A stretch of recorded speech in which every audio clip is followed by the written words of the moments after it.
भगवते वासुदेवाय। ओम नमः भगवते वासुदेवाय। ओम नमः भगवते वासुदेवाय। नारायणं नमस्कृत्यं नरं चैव नरोत्तमं देवीं सरस्वतीं व्यासं ततो जयमुदीरये। नष्टप्रायेष्वभद्रेषु नित्यं भागवत सेवयां भगवते उत्तमश्लोके भक्तिर्भवति नैष्ठकी। कृष्णाय वासुदेवाय देवकीनन्दनाय च नन्दगोपकुमाराय श्रीगोविन्दाय नमो नमः। मूकं करोति वाचालं पङ्गुं लङ्घायते गिरिं यत्कृपां तम् अहं वन्दे श्रीगुरो दीनतारिणं। श्रीपरमानन्दमाधवं श्रीकृष्णचैतन्य ईश्वरं गुरुवे गौरचन्द्राय राधिकाय तदालये कृष्णाय कृष्णभक्ताय तद्भक्ताय नमो नमः।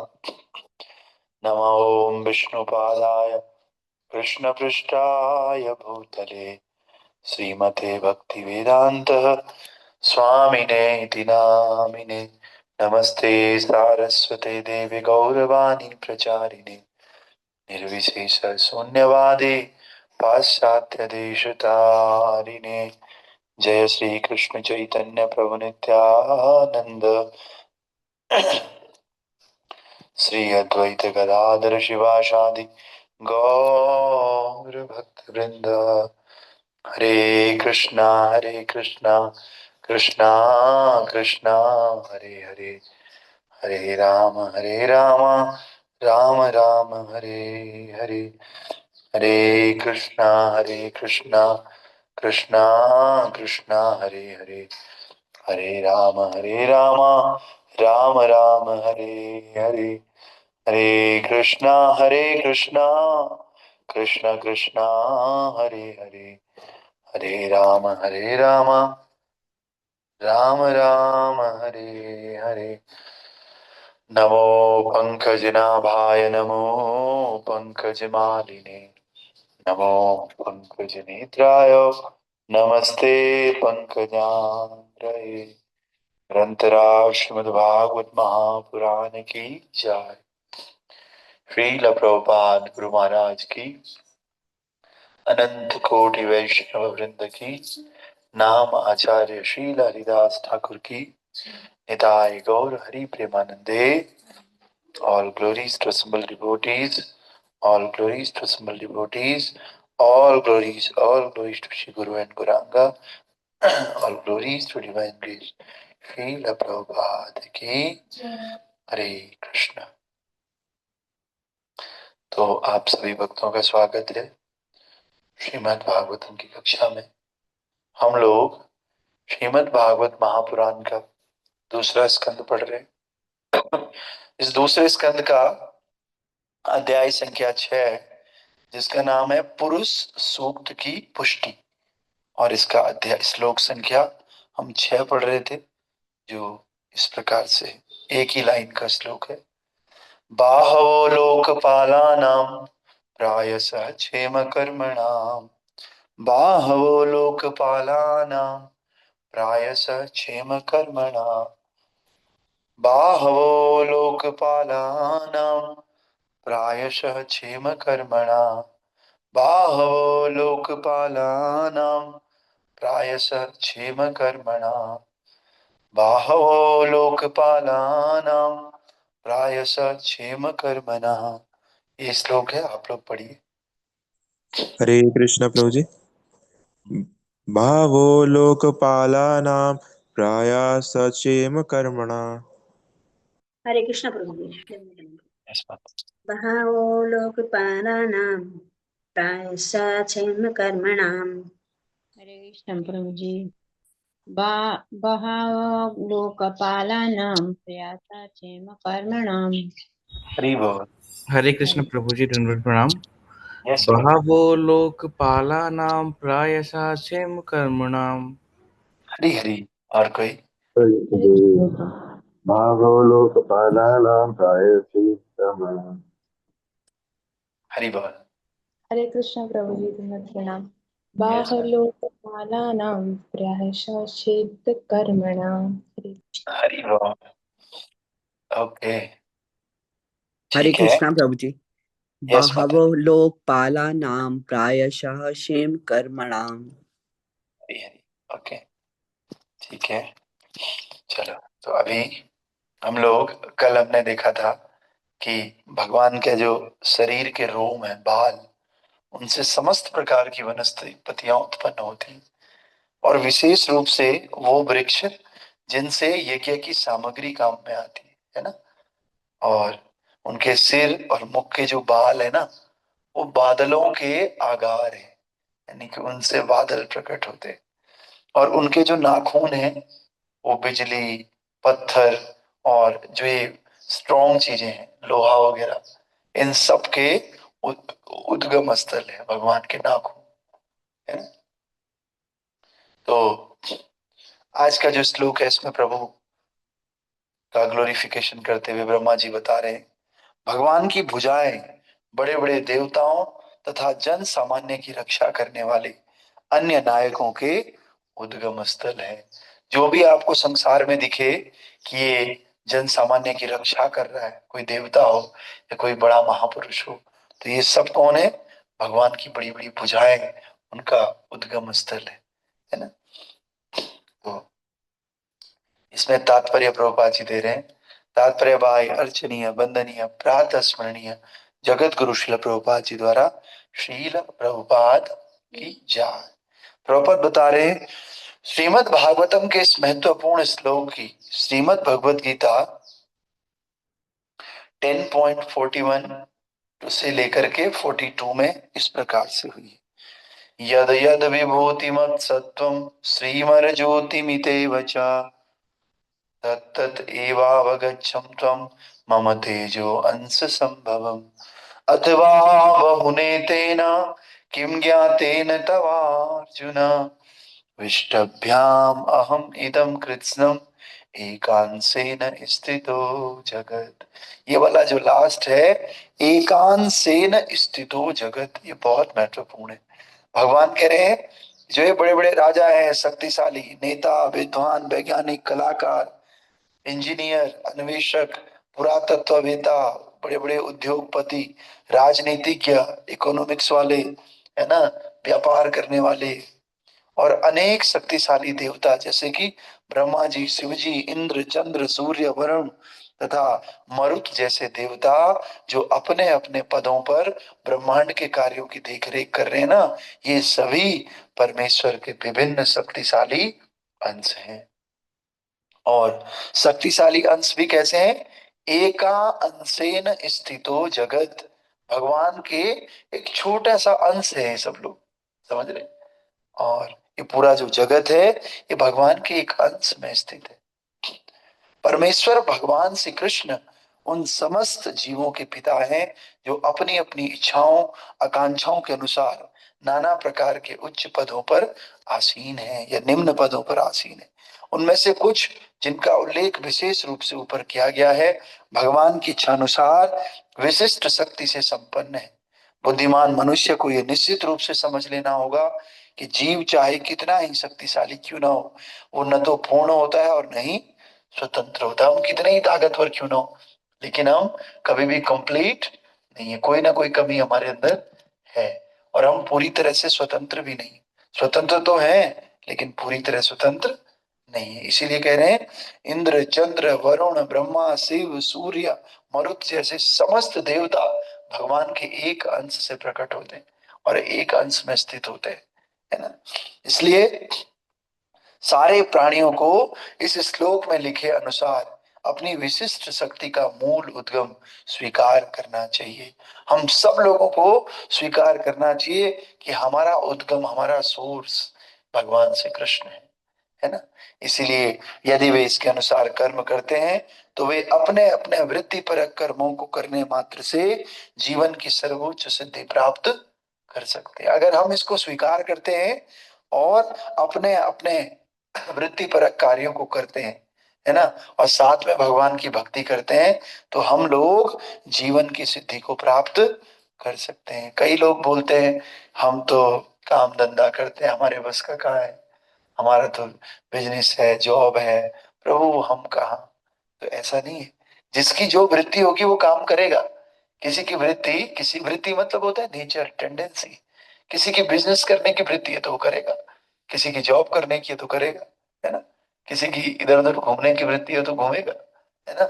लेकिन कह रहे हैं कि अगर आपने ये स्वीकार कर लिया कि भगवान श्री कृष्ण ही आपके स्रोत है ना, और उनकी भक्ति के साथ अपने वृत्तिपरक कार्यों को करते रह गए, तो कह रहे हैं आपकी सिद्धि अवश्य रूप से होगी।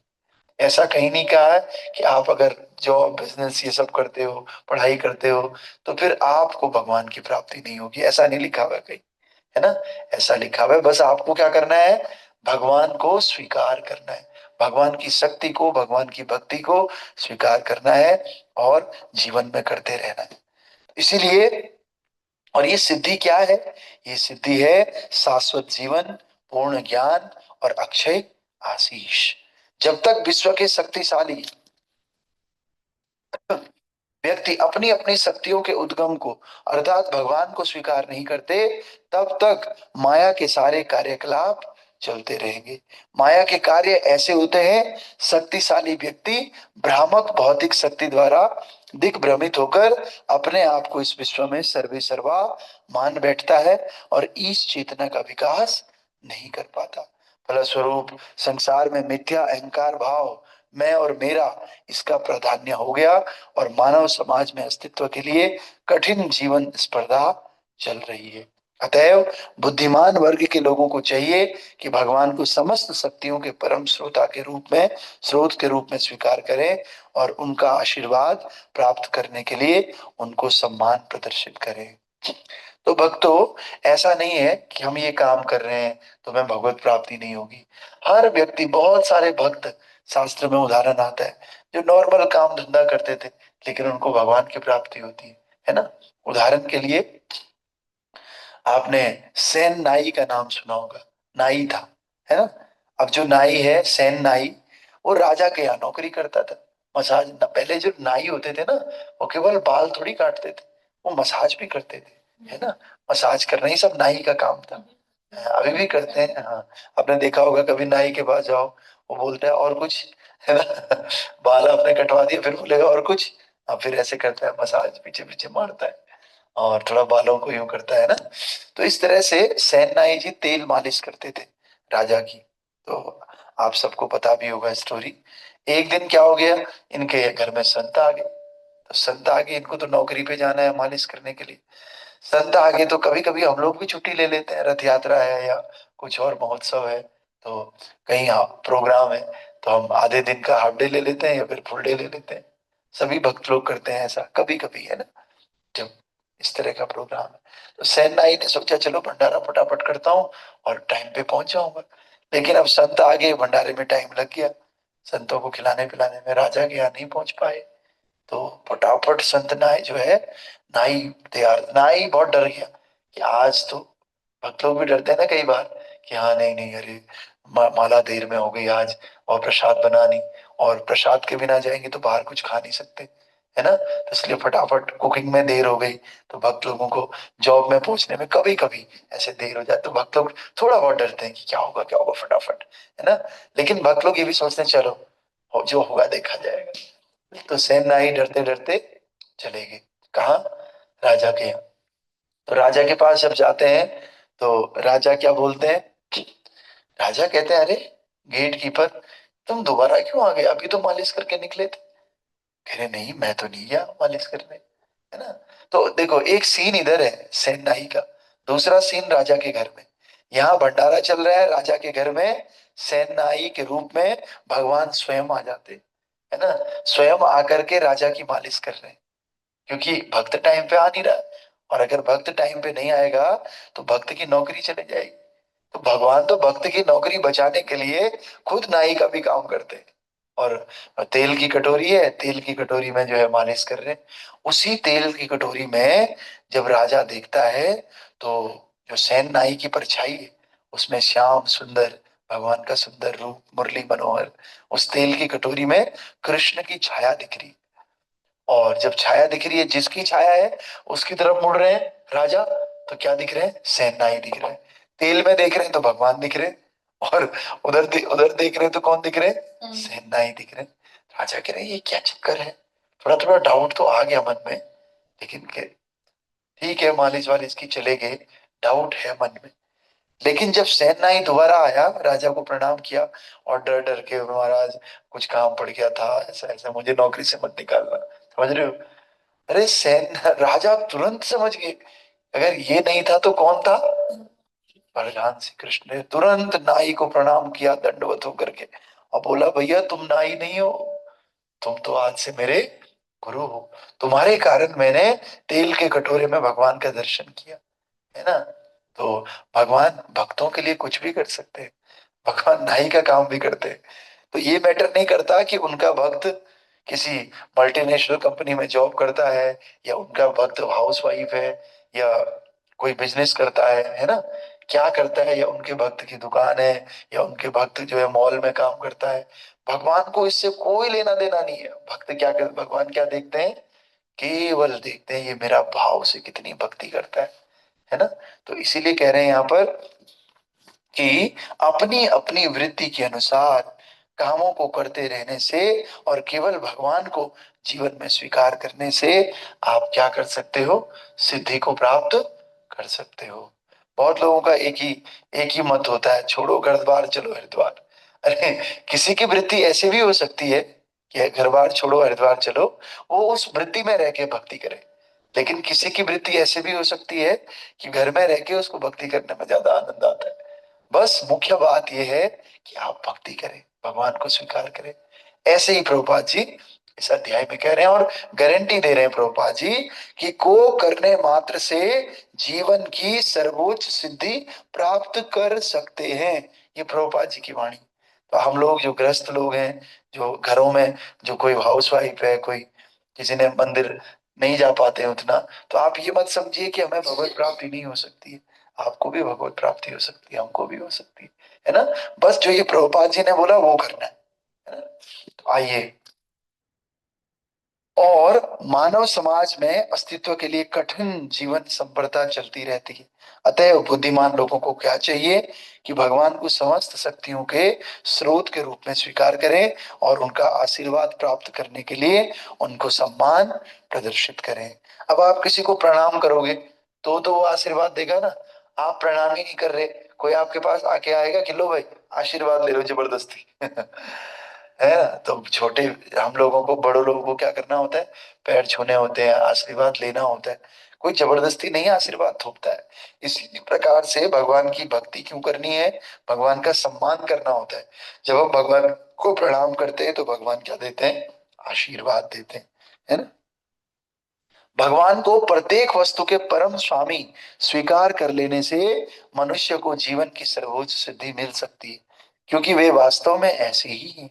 समाज की दृष्टि में मनुष्य का चाहे जो भी स्थान हो, किंतु यदि वो भगवान से प्रेम का आदान प्रदान करने का प्रयास नहीं करता है या करता है, तो भगवान के आशीर्वाद से तुष्ट रहता है, तो उसे सर्वाधिक मानसिक शांति का अनुभव होता है, जिसके लिए वो जन्म जन्मांतर से लालायित रहता है। मानसिक शांति, या दूसरे शब्दों में मन की स्वस्थ अवस्था, तभी प्राप्त की जा सकती है जब मन भगवान की दिव्य सेवा में स्थित होता है।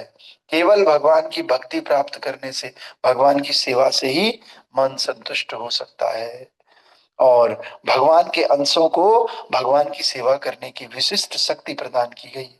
ठीक उसी प्रकार जिस प्रकार श्रेष्ठ व्यापारी के पुत्रों को प्रशासन की विशिष्ट शक्ति प्राप्त रहती है, आज्ञाकारी पुत्र कभी भी अपने पिता की इच्छा के विरुद्ध कार्य नहीं करता। अतएव वो परिवार के अध्यक्ष अर्थात पिता की सहमति से अत्यंत शांतिपूर्वक जीवन बिताता है।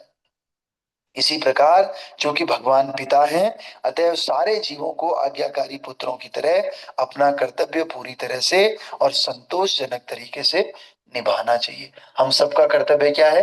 अपने पिता की सेवा करना है। Who is our eternal father? The Krishna. Krishna is our eternal father. और पिता की इच्छा पूर्ति करनी चाहिए। पिता की इच्छा क्या है? हम उनकी भक्ति करें, हम सही से जीवन पालन करें, झूठ नहीं बोलें, 4 नियमों का पालन करें और इस संसार के सारे धंधों से उठ करके उनके धाम को वापस जाए। यही तो पिता चाहता है ना? इसीलिए इस प्रवृत्ति से ही मानव समाज में तुरंत शांति भी आएगी और संपन्नता भी आएगी, केवल कृष्ण शरण लेने से, है ना? कृष्ण नाम लेने से तेरा बेड़ा पार है, राम नाम लेने से तेरा बेड़ा, यही करामात है, यही करामात है, यही करामात है, करामात है। संत लोग इस भजन के माध्यम से जीवन की सर्वोच्च सिद्धि, जीवन का सबसे प्रमुख जो केंद्र है, जो उद्देश्य है, उसके बारे में बताते हैं। केवल भगवान का नाम लेना ही जीवन का सबसे बड़ी करामात है ना? तो हम सब लोगों को इस बात को समझना है। कल एकादशी है, कल की एकादशी का नाम है पार्श्व एकादशी या परिवर्तनीय एकादशी, है ना? तो ये भाद्र पक्ष की शुक्ल पक्ष की एकादशी, भाद्रपद महीने की शुक्ल पक्ष की एकादशी। और इसमें भगवान श्री हरि अपनी दूसरी करवट लेते हैं। अभी योग निद्रा में है ना भगवान, 4 महीने के लिए सो जाते हैं, है ना? तो करवट बदलते हैं प्रभु, ऐसा मानना है ना? इसलिए इसका नाम है पार्श्व एकादशी। तो आप लोग आज रात से ही तैयार हो जाइए, है ना?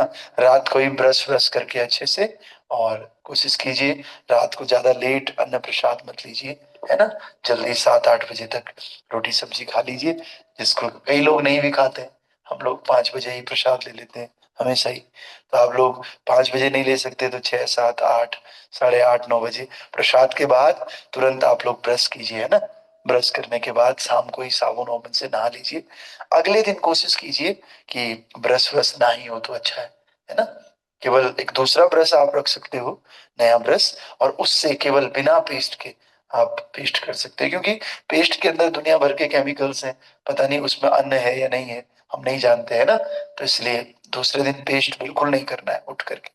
और उसके बाद नहाना धोना है, जल्दी सो जाना है ताकि नींद आपकी पूरी हो। नींद पूरी होती है तो अगले दिन बहुत रिजुवनेट रहते हैं हम लोग, बहुत एनर्जेटिक रहते हैं। सुबह उठ के खूब हरि नाम कीजिए। हम लोग क्लास 6:30 बजे शुरू करते हैं, तो इससे पहले समझ लीजिए आपकी कम से कम 7-8 माला हो जानी चाहिए। तभी तो इतना टाइम दे रहे हैं कि 7-8 माला कम से कम क्लास से पहले आप लोग कर लिया करें, भगवान को उठा लें। आरती हमारे साथ कर सकते हो, कुछ लोग पहले भी करते होंगे, है ना? तो फिर हमारे साथ माला आरती कीजिए, और उसके बाद कल के दिन खूब ज्यादा ज्यादा माला करो, खूब हरि नाम करो, शास्त्र पढ़ो। एक बना दो कि मैंने आज ये वाली बुक पढ़नी है कल, है ना? गीता पढ़ लो, भागवत पढ़ लो, प्रभुपाद की दूसरी बुक पढ़ लो, है ना? और प्रण कर लो कि मैंने ज्यादा भौतिक चर्चा कल नहीं करनी, है ना? कल ना किसी से ज्यादा दोस्त पर किसी का स्टेटस नहीं देखना, भक्तों के स्टेटस देखने, है ना? स्टेटस देखने से भी हमारी चेतना दूषित हो जाती है। चेतना दूषित होने का सबसे बड़ा कारण आज के लिए मोबाइल है, और इस मोबाइल में भी दूसरों के स्टेटस स्टेटस स्क्रॉल करते रहो, खत्म। जो कोई ऐसा स्टेटस होता है जो भक्ति में बाधक है, उस व्यक्ति को ही हटा दो, बैंड कर दो उस स्टेटस को, है ना? कल के दिन केवल व्रत का मतलब ये नहीं है कि हमने भूखे रहना है। आप कई चीजों से व्रत ले लो कल के दिन। मोबाइल को दूर रखो, है ना? और किताबों को, बुक्स को अपने पास रख लो, है ना? खूब हरि नाम कर लो, और इधर उधर की बातों से बचो, अपराध करने से बचो। तो एकादशी का फल बहुत बहुत प्यारा फल एकादशी का मिलता है। ठीक है, ओके। संदीप प्रभु कुछ प्रश्न पूछ रहे थे, हाथ खड़ा कर रहे थे, गलती से हो गया होगा, हो सकता है। चलो ठीक है। आज आराध्या प्रभु या आराध्या माता हरे जी हैं कृष्ण प्रभु जी? प्रभु जी, दंडवत प्रणाम। यस प्रभु जी, यस प्रभु जी। प्रभु जी, मैं पूछ रहा था जैसे कि क्या होता है कि कई बार क्या ना, हम भक्ति करने के बारे में तो सोचते हैं, लेकिन अपने जो काम है ना वो ठीक से नहीं कर पाते।